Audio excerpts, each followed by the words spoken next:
Paroles semées, paroles partagées. Une émission de Marc Thomas.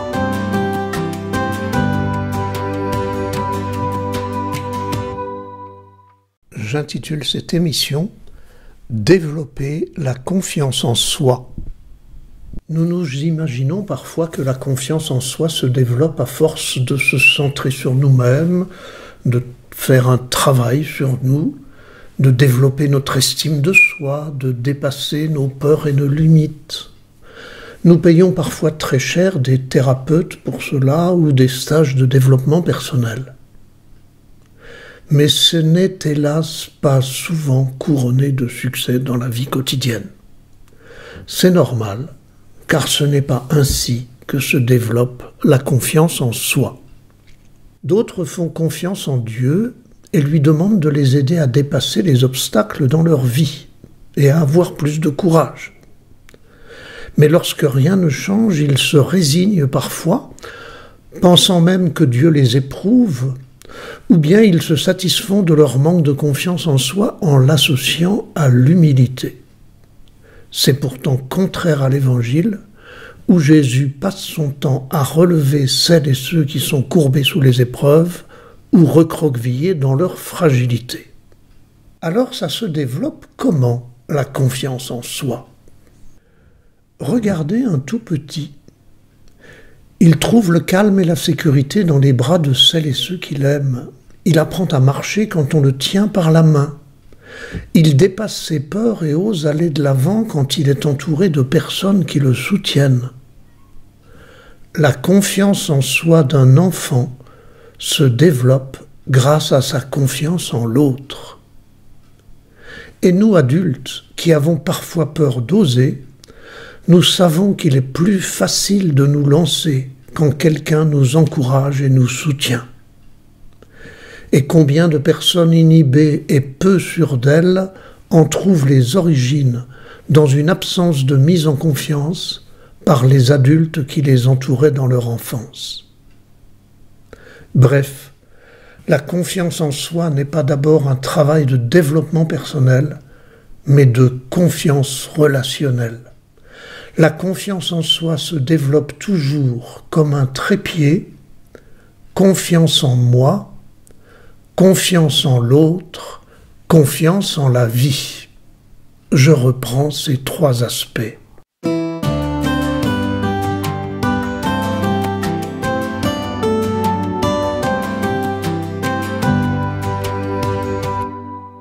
Confiance en moi. Il s'agit de stopper le mental et les jugements sur moi-même, de renoncer au dénigrement et aux accusations. Il s'agit de nommer et d'accueillir mes sensations et mes ressentis, mes désirs et mes aspirations, mes valeurs et mes convictions, mes refus et mes choix. Oser les écouter et les prendre au sérieux, c'est cela, avoir confiance en moi. Et si vous preniez un crayon, et si vous faisiez la liste de vos sensations et ressentis, désirs et aspirations, valeurs et convictions, refus et choix,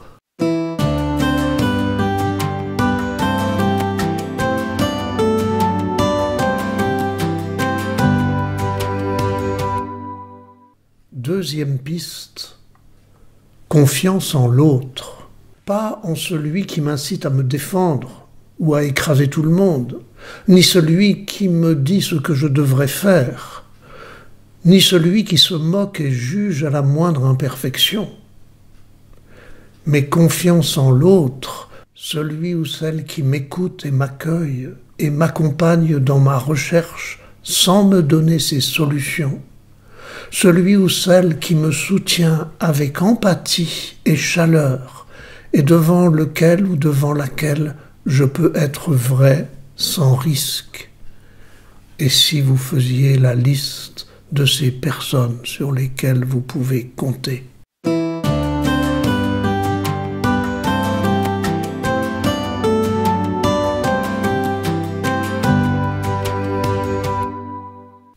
Troisième piste, confiance en la vie. Les événements de la vie sont autant d'épreuves et de cadeaux. La vie qui donne envie dans ses risques et dans ses attraits, comme autant de défis et de chances. Les événements de la vie qui surviennent au quotidien, qui me remplissent parfois de joie, parfois d'espoir, parfois de tristesse et de peine aussi. La vie qui me fait peur et peut m'apprendre à me protéger plutôt qu'à me méfier de tout. La vie dans ses imprévus qui bousculent, la vie dans mes épreuves et mes erreurs qui sont souvent mes premiers lieux d'apprentissage. Et si je faisais la liste des événements imprévus qui me sont arrivés et qui m'ont fait grandir, mûrir ou progresser?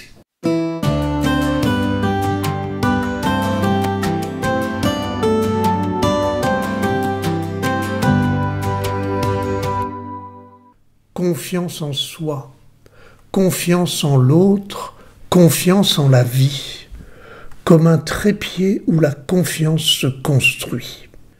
Je m'appuie ici sur les recherches du philosophe Charles Pépin, qui a développé de façon claire et lumineuse ce processus tripartite de la construction de la confiance en soi. Il l'a fait dans son livre intitulé « La confiance en soi, une philosophie », à la réédition en 2018. Un de ses disciples, Louis Maurice, écrit ceci en 2019. Charles Pépin en veut pour preuve la petite fille qui apprend à faire du vélo avec son père. Ce dernier la rassure, lui donne des conseils. Cela prend du temps jusqu'au moment où elle se lance. Son père vient d'enlever les petites roues du vélo. Il la tient par la selle et l'épaule, puis finit par la lâcher.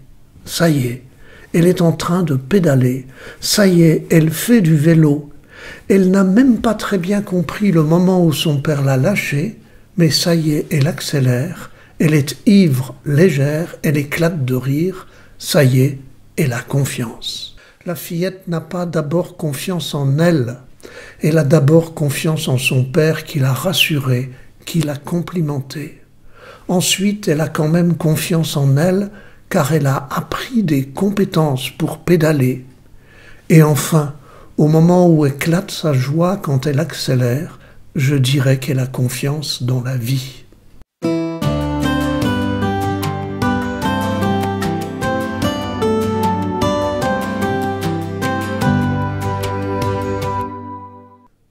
Confiance en soi, confiance en l'autre, confiance en la vie, comme un trépied où la confiance se construit. S'il manque un des trois pieds, ou si l'un grandit plus vite que l'autre, c'est toute la personne qui est déséquilibrée. Tu ne crois pas en toi, mais tu comptes toujours sur les autres. Alors, tu risques de les imiter, de leur être soumis et de ne jamais être toi-même.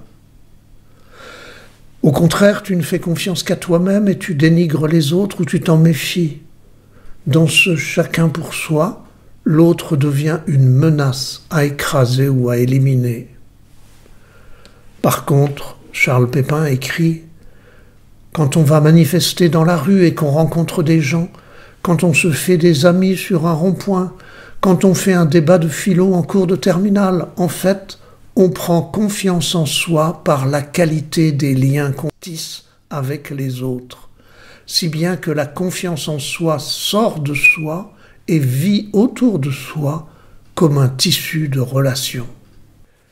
Et si la vie te fait peur, si tu te méfies de tout et de tout le monde, alors ne t'étonne pas de n'avoir pas l'énergie d'aller développer tes propres talents.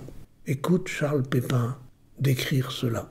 Rencontrer le monde, les opportunités, la chance, les autres, les conseils, et je dirais tout simplement le réel. Il faut parfois oser y aller pour rencontrer le monde et le trouver plus tendre que prévu. Parfois, quand on se jette à l'eau, quand on y va, eh bien on se rend compte qu'on peut être aidé par les autres, qu'ils peuvent avoir des bonnes idées, et que l'action elle-même, souvent, donne des opportunités nouvelles. Dans ce cas-là, vous voyez, la confiance en soi, c'est moins une confiance en soi, en son ego qui serait une monade fixe avec des qualités, qu'en l'action elle-même par laquelle je vais me découvrir et aussi rencontrer les autres. Nous ne sommes pas nés solitaires sur une île déserte. Nous sommes nés au cœur d'un monde et à un moment de l'histoire. Nous sommes nés un parmi les autres dans l'humanité, héritiers de nos ancêtres et bâtisseurs de l'avenir. Jamais la confiance en soi ne se développe que dans un travail sur soi. Écoutez encore Charles Pépin raconter comment Madonna a osé se mettre à danser alors qu'elle n'avait pas confiance en elle. L'exemple de Madonna est très intéressant, parce que Madonna est d'abord une enfant inhibée, très timide, qui n'arrive pas tellement à affronter le monde extérieur, qui a eu une enfance difficile, qui a perdu sa mère quand elle avait 5 ans, son père s'est remarié assez vite, et puis il y a eu d'autres enfants, elle n'a pas vraiment trouvé sa place dans cette nouvelle structure familiale. Et alors qu'elle est très compétente en piano et en danse, elle ne peut pas jouer du piano en public, elle ne peut évidemment pas danser en public. C'est la preuve que la compétence ne suffit pas à faire la confiance. Et puis elle rencontre un professeur de danse, Christopher Flynn, qui va lui faire des compliments, qui va pas lui dire c'est bien, tu es techniquement au point, qui va lui dire qu'elle est belle, qu'elle est originale, qu'elle a une sorte de singularité quand elle joue du piano, quand elle danse.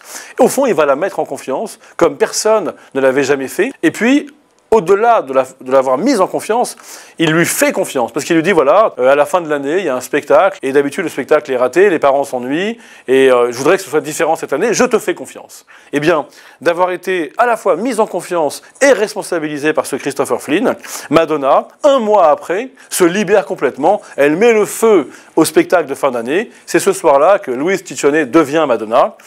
Autre manière de dire que la confiance en soi vient souvent de l'autre, des autres. Elle présuppose certes une compétence, mais cette compétence ne suffit pas. Il faut la grâce d'une relation humaine pour nous libérer vraiment. À partir du moment où on comprend que la confiance en soi n'est jamais vraiment simplement la confiance en soi, qu'elle est souvent très articulée sur la relation à l'autre, et que c'est souvent une confiance en l'autre ou en les autres, la question se pose d'aller chercher les bons autres, évidemment. Aller vers ceux qui vont savoir à la fois me sécuriser et m'insécuriser. Me sécuriser en me mettant en confiance et m'insécuriser en me confiant une mission. Et dans cette dialectique-là, mettre en confiance et faire confiance, il y a, je crois, le secret de la confiance relationnelle.